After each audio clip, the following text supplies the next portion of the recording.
Can corpse eaters survive Monster Hunter? Now we're going to be doing this the same way with the wolvers and stuff like that, but this is actually going to be different because the corpse eaters are actually simple. Now, their breeding habits we really don't know about, but we do know they do inhabit the forests of Vanaheim. Alright, so I do think they are more adapted to jungle-based environments, but it is very possible, like the Cragjaw, we can find them in other areas if we really started, looking and stuff like that.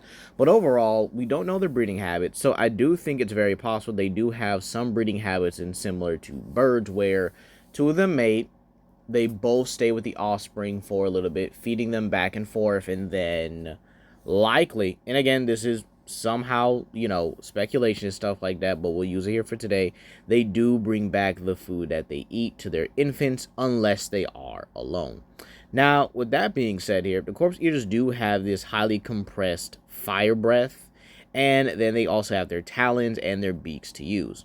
Now, the thing about the corpse eaters is that they actually earn their name because they will actually go after weakened prey animals. Yes, they will. They can still fight, full powered or, full fledged beasts and stuff like that. But they're very smart and opportunistic.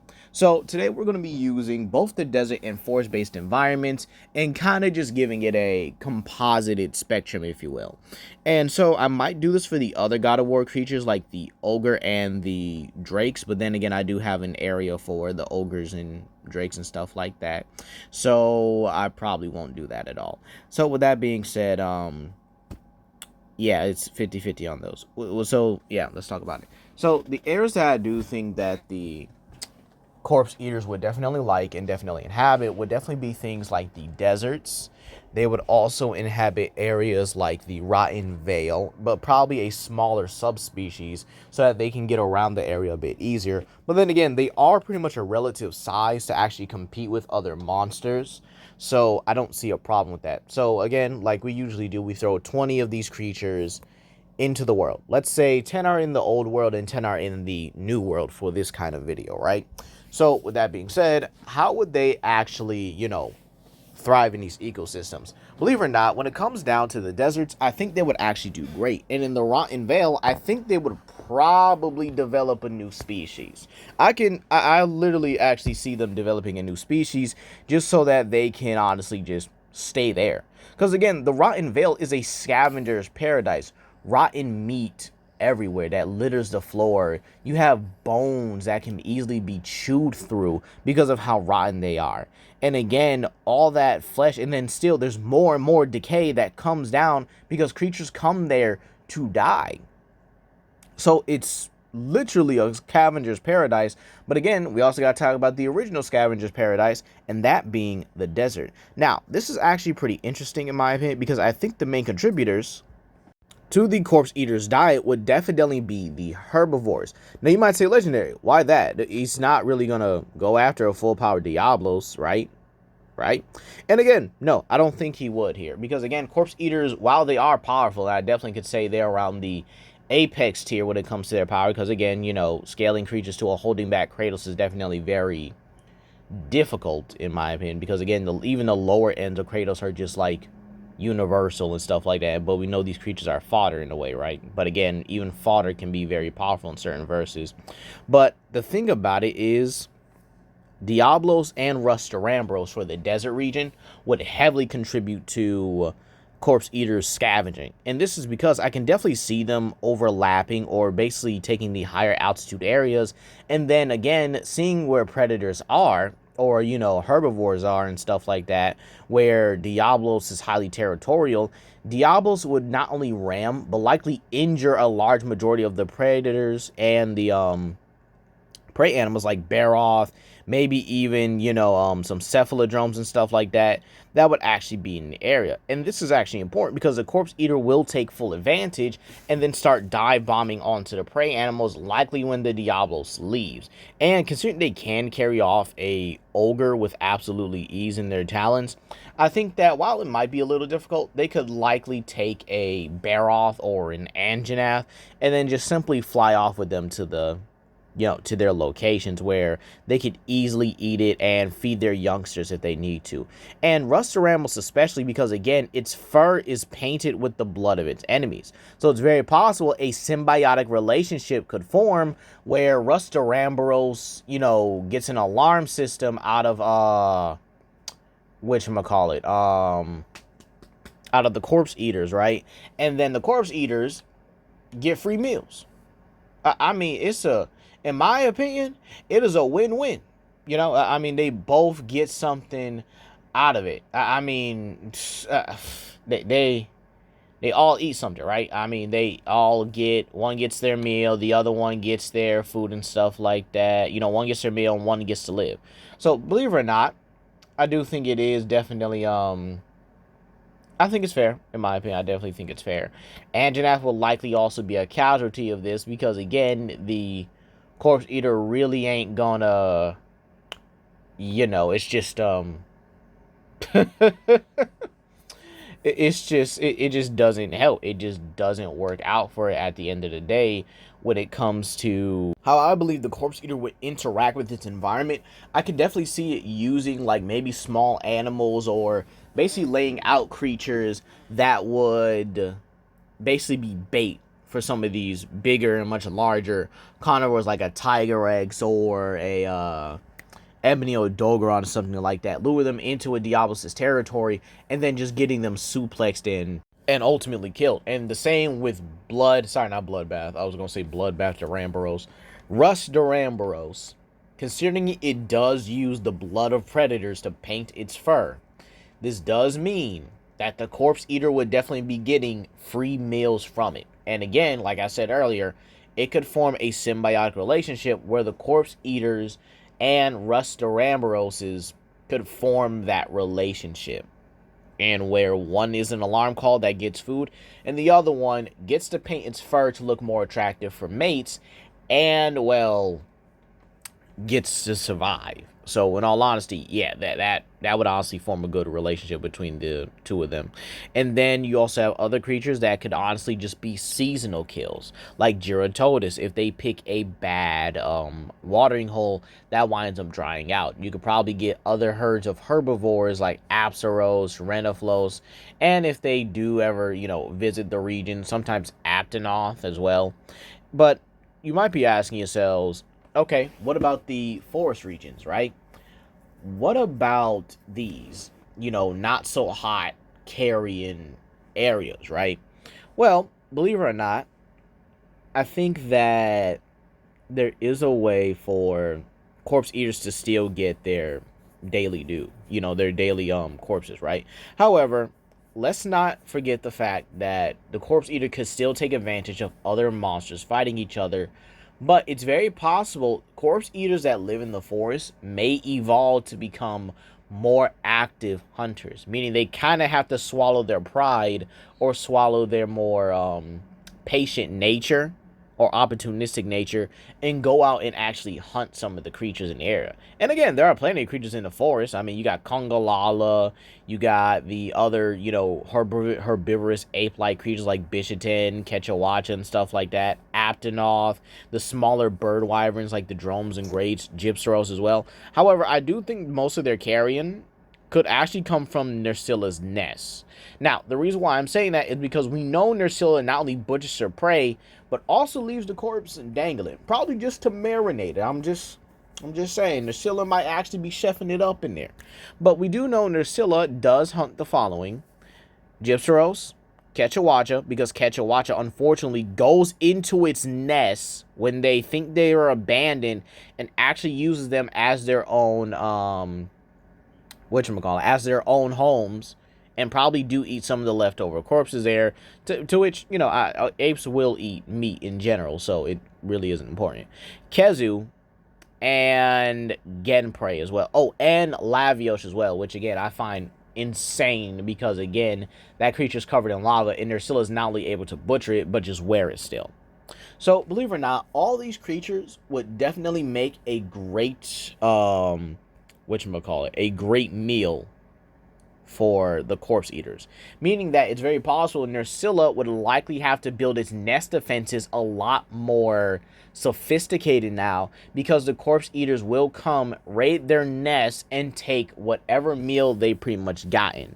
It's very possible that the corpse eaters may even wait for Nerscylla to like butcher the prey, just so it has an easier time eating it. Again, these are smart creatures that are very just opportunistic.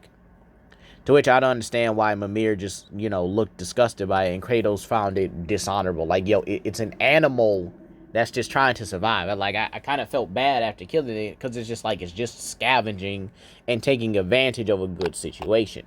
So, believe it or not, maybe Kratos is the villain in that kind of scenario. But again, with the kind of nest that it has, Nerscylla definitely contributes heavily to its diet. But I don't really think the dietary needs of a corpse eater would end there. I do think that there is a way for not only a large majority of the corpse eaters to get seen by the guild, but for the corpse eaters to likely feast and become one of the best ecological benefits ever. Like, this is one of the few ways I think they could do it. So, one of the few events that does happen is the Dalmador breeding season. Now, you might say, oh, okay, I see what you mean here. Because I want y'all to think about something real quick, right? Dalmadors are mountains of meat, okay?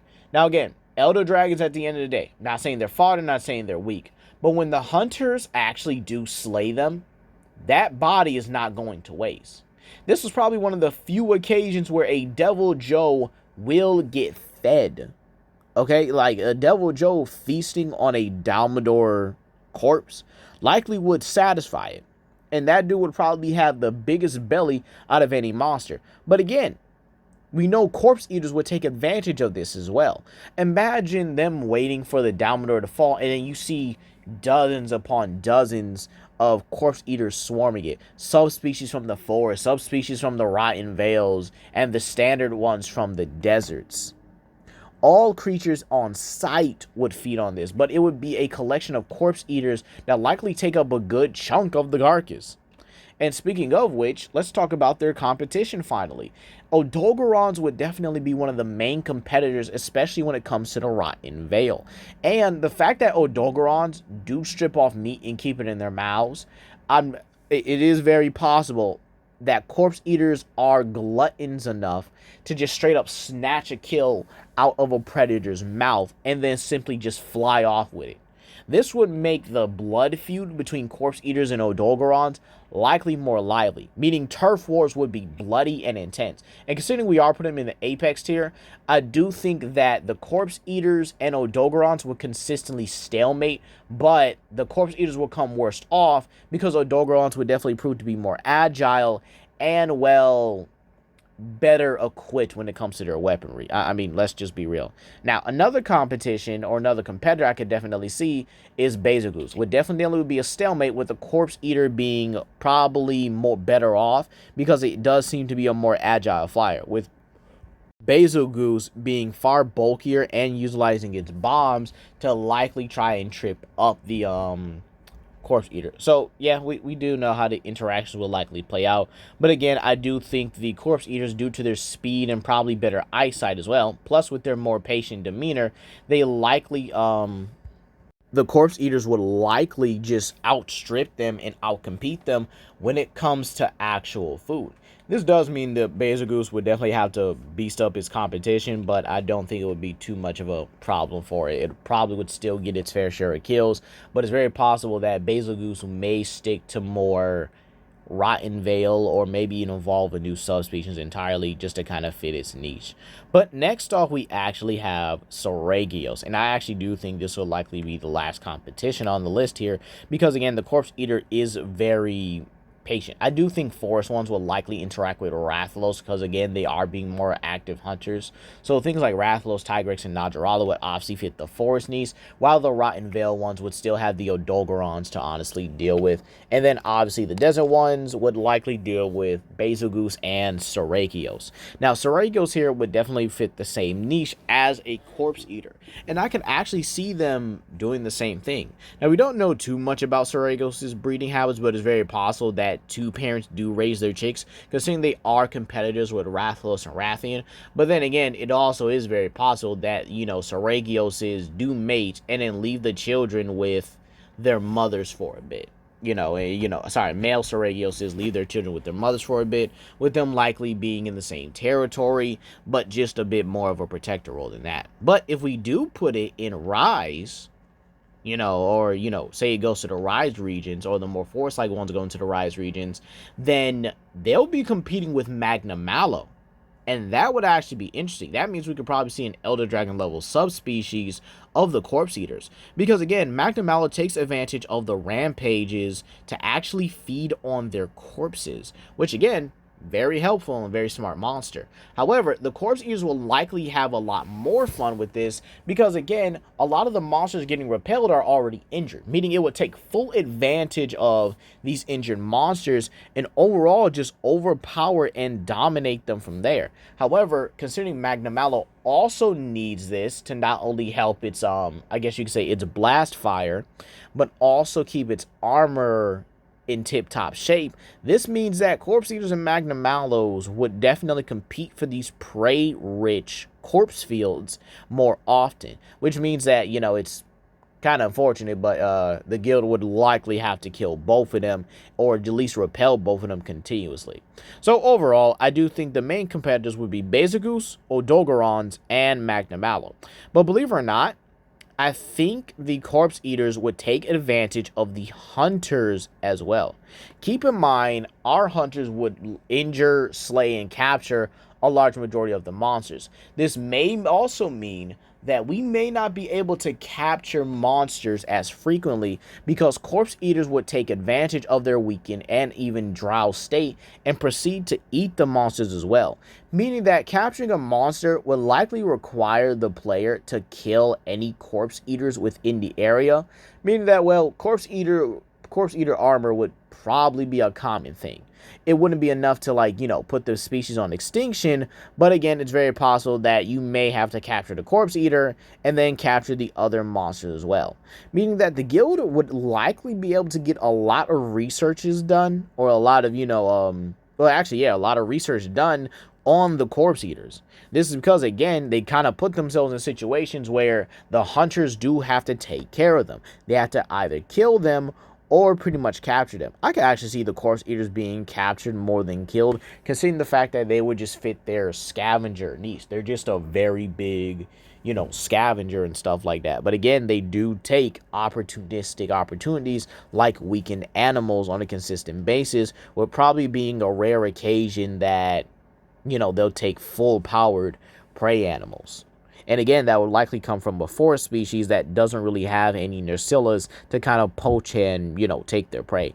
So overall, the hunters will likely not only have Corpse Eaters armor and weapons, but it's very possible that the Corpse Eaters would probably be a part of their missions consistently. So imagine getting a mission where it says, capture the Rajang, but again, it would probably say capture these monsters instead, where the main one you want, yes, is the Rajang, but again, you have to take the Corpse Eater first, otherwise you will not be able to get the the creature the guild actually wants. But again, taking in the Corpse Eater would also provide a beneficial circumstance to the hunter. But overall, that's all I gotta really say here. I do love the Corpse Eater. It's a very fun boss fight, and I do wonder, where did these drakes actually originate from, to where they actually are a threat to the other realms that they're in, because they seem to fit the niche of top tier predators.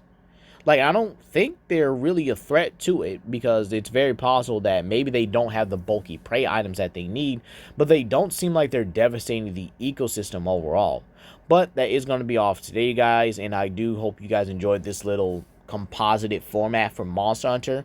I am going to do this with monsters that simply fit multiple niches or maybe just fit one niche. But that's gonna be all today, you guys, and you guys have a blessed day.